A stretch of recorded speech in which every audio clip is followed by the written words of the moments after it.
Hello, हाय, good morning बेटा। P block में हमने बेसिकली सारे फिजिकल प्रॉपर्टीज ग्रुप 15 एलिमेंट्स का कर लिया था एंड केमिकल प्रॉपर्टीज में हमने ऑक्सीडेशन स्टेट भी देख लिया था। आज हम करेंगे chemical properties of certain molecules of the group 15 elements.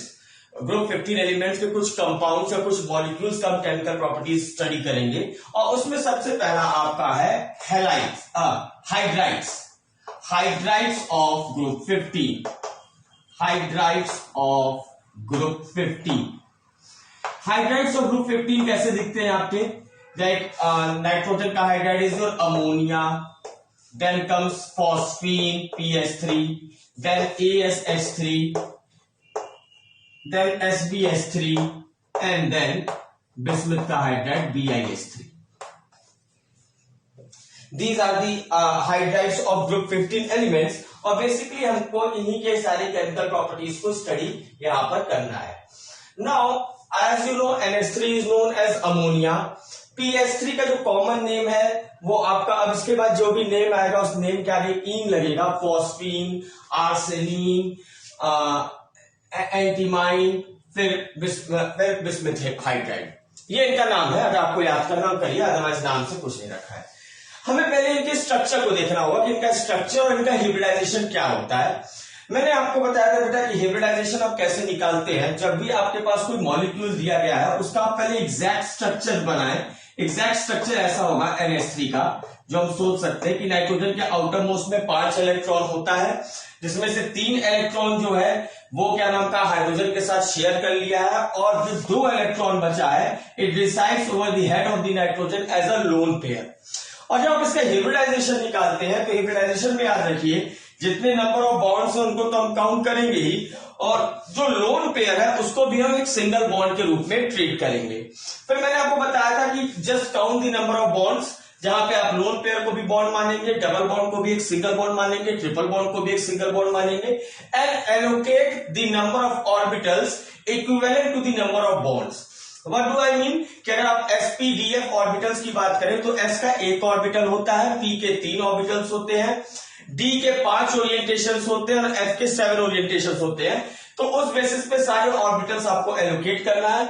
यहाँ पे देखिए 1 बॉन्ड, 2 बॉन्ड, 3 बॉन्ड और लोन पेयर को भी हम एक बॉन्ड मानेंगे, यानी 4 बॉन्ड्स, और 4 बॉन्ड्स का हाइब्रिडाइजेशन 1 s और 3 p। It is sp3 hybridized. The hybridization that takes place is sp3. Now अब अगर हम इनके बॉन्ड एंगल की बात करें तो अगर प्योर sp3 हाइब्रिडाइजेशन होता है, प्योर sp3 का मतलब सारे बॉन्ड्स अगर सेम हो, लाइक यहाँ पे भी NH बॉन्ड है, यहाँ पे भी NH बॉन्ड है, यहाँ पे भी NH बॉन्ड है, और अगर यहाँ पे भी NH बॉन्ड होता, लाइक CH4 में चारों बॉन्ड CH है।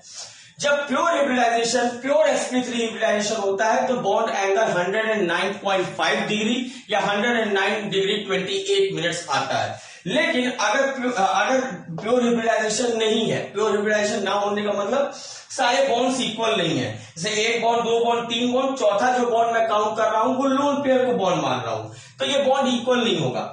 तो उस केस में क्या होता है, ये valence shell electron pair repulsion theory, VSEPR theory के हिसाब से लोन पेयर बॉन्ड पेयर में ज्यादा रिपल्शन होता है कंपेयर टू बॉन्ड पेयर, जिसके वजह से जो बॉन्ड एंगल 109.5 डिग्री होना चाहिए था उससे वो थोड़ा सा कम हो जाएगा and the bond angle comes out to be 107 degree.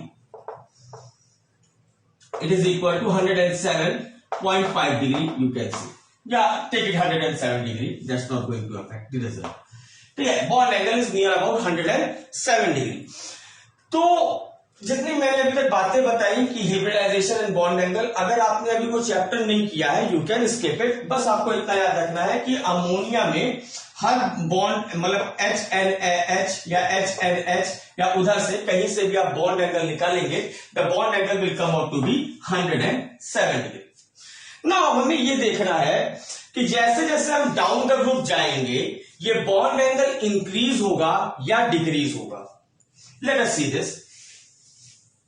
Suppose this is your nitrogen, ये एक H है, ये एक H है, ये एक H है और ये लोन पेयर है, और मैं एक फॉस्फीन बना रहा हूं, और उसके बाद हम जनरल क्राइटेरिया, जनरल ट्रेंड को डिसाइड कर लेंगे।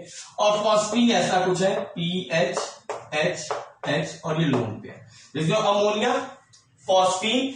अब देखिए अमंग नाइट्रोजन एंड फॉस्फोरस, आपको ये पता है नाइट्रोजन ज्यादा इलेक्ट्रोनेगेटिव होता है, as I told you, form Cl, fluorine, oxygen, nitrogen, chlorine, ये बात याद रखिएगा, these are the most electronegative elements. तो नाइट्रोजन क्योंकि बहुत ज्यादा इलेक्ट्रोनेगेटिव है कंपेयर टू फास्फोरस, जो बॉन्ड के इलेक्ट्रॉन्स हैं, NH बॉन्ड जो शेयर पेयर है, ये बॉन्ड के इलेक्ट्रॉन्स को नाइट्रोजन अपने तरफ शिफ्ट करके रखेगा। तो एज रिजल्ट कहिए कि बॉन्ड के इलेक्ट्रॉन्स यहां पे आ जाएंगे, नाइट्रोजन की तरफ ज्यादा शिफ्टेड रहेंगे, और ये भी यहां पे आ जाएगा। और फास्फोरस उतना ज्यादा इलेक्ट्रोनेगेटिव नहीं है, तो ये फास्फोरस के ज्यादा करीब ये शेयर पेयर नहीं आ पाएगा। जैसे ही इलेक्ट्रॉन नाइट्रोजन के पास, ये शेयर पेयर नाइट्रोजन की तरफ ज्यादा इंक्लाइन हो जाते हैं, इन शेयर पेयर के बीच की जो डिस्टेंस होती है वो कम हो जाती है, और डिस्टेंस कम होने की वजह से इनके बीच में रिपल्शन बढ़ जाता है, एंड एज रिजल्ट ये एक दूसरे से दूर होने की कोशिश करते हैं, और इस प्रोसेस में ये अपना बॉन्ड एंगल बढ़ा लेते हैं। I also that point is well taken. Nitrogen, being more electronegative, tends to attract the shared pair of NH bond towards itself. In this process, the neighboring shared pairs come close to each other, and hence they experience a greater force of repulsion, which leads to the increase in bond angle in case of ammonia. Then comes the phosphine. यानी जितना ज्यादा ये element आपका electronegative होगा, उतना ज्यादा आपका bond angle होगा। और हमें पता है कि इस पूरे ग्रुप 15 में सबसे ज्यादा इलेक्ट्रोनेगेटिव नाइट्रोजन है, फिर फास्फोरस है, फिर आर्सेनिक है, फिर एंटीमनी है, फिर बिस्मथ है। इसलिए अमोनिया में बॉन्ड एंगल जो होगा वो सबसे मैक्सिमम होगा, and then comes the PS3, ASS3, SbS3 and BiS3। So I can say the trend for the bond angle that is maximum in ammonia, then comes PS3, then comes ASH3, then comes SbH3, and then comes BiS3. Means I can say that the maximum bond angle in ammonia is 107 degree, और इन सबके bond angle 107 से उनकी value कम आएगी। अच्छा, एक चीज और है कि इस बॉन्ड एंगल को बढ़ाने का तरीका क्या है। यहां पे तो सारे हाइड्राइड्स हैं, अगर मान लीजिए नाइट्रोजन से इन्हीं तीन, ये एक इंपॉर्टेंट एक एक्स्ट्रा क्रेडिट पॉइंट है, अगर आप इसे ले पाए तो ये इन्हीं के साथ आएगा भी, इनके साथ रियली कभी पूछे जाएंगे।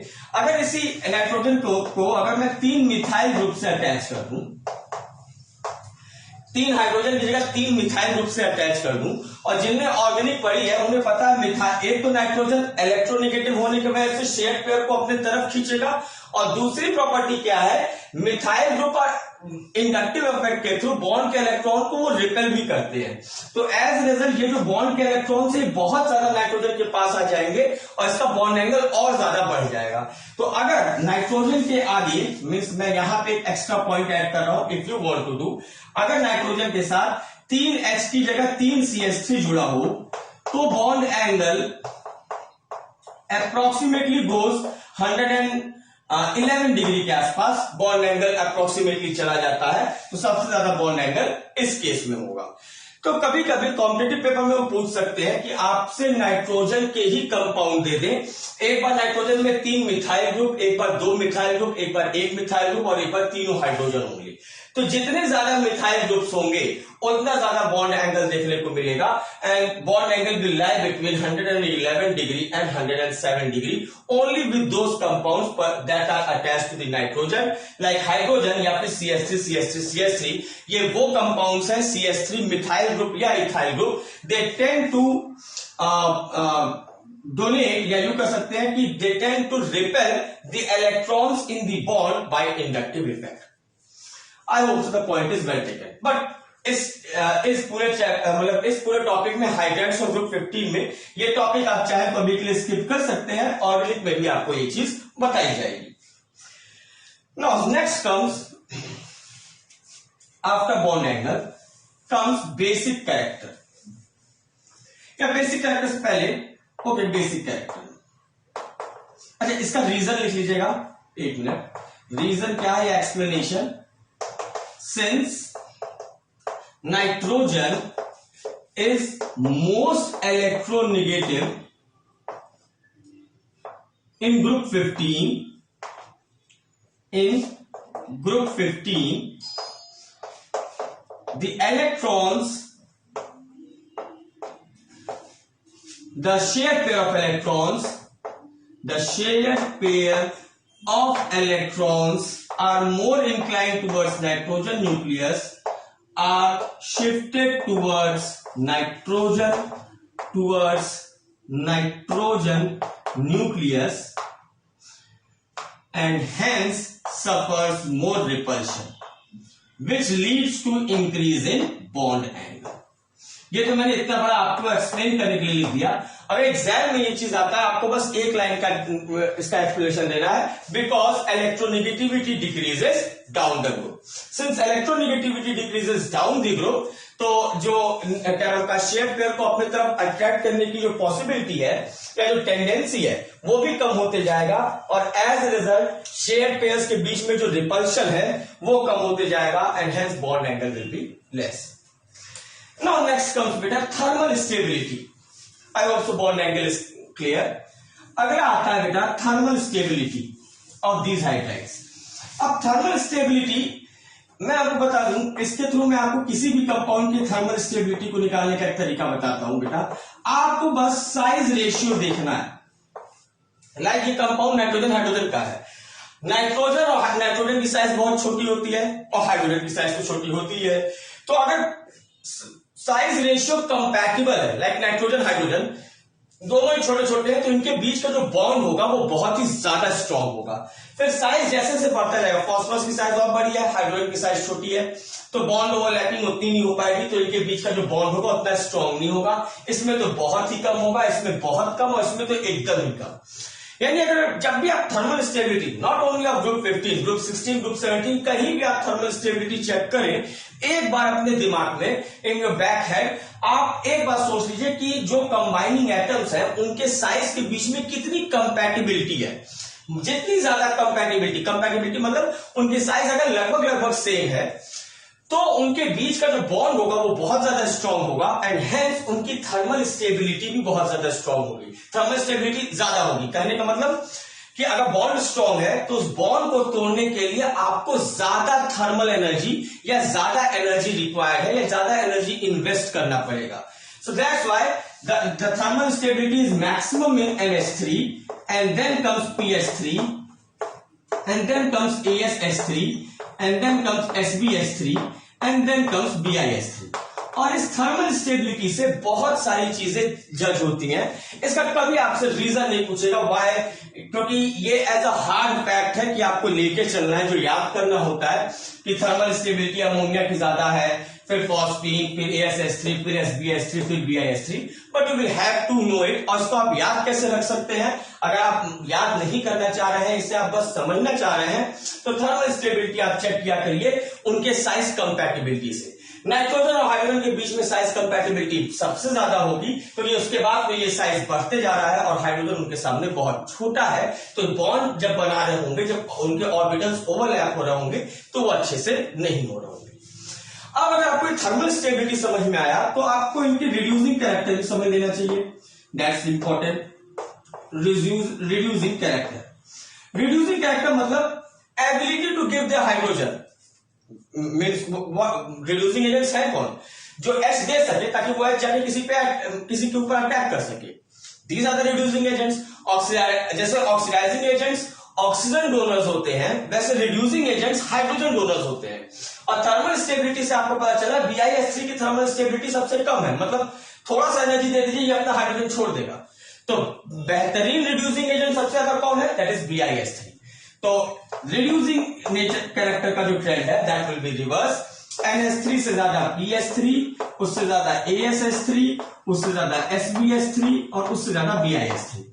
और स्टार्ट रीजन पूछे, why is BiH3 the most reducing agent among all the hydrides of group 15? The reason will be because its thermal stability is minimum. Thermal stability के बेसिस पे आप ये रिड्यूसिंग कैरेक्टर बताते हैं। इसका रीजन क्या है?